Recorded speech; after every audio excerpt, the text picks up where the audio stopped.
how about, the next natin, reading. At etong reading, maraming nahihirapan dito. At maraming maraming mababa ang score sa reading. So, very important na magbigay tayo ng tips. So, number 1 tip natin sa reading, anong tingin mo, Joanne? Yung nag-work for me is, binasa ko muna yung tanong. Kasi, pag binasa ko na yung tanong, alam ko na kung ano yung hahanapin ko dun sa content na binigay sa akin. Versus, reading it blindly na you're trying to read it as fast as you can.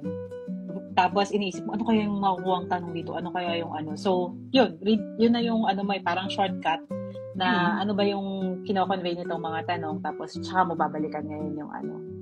Yung, so, babasahin mo tanong lahat? Or,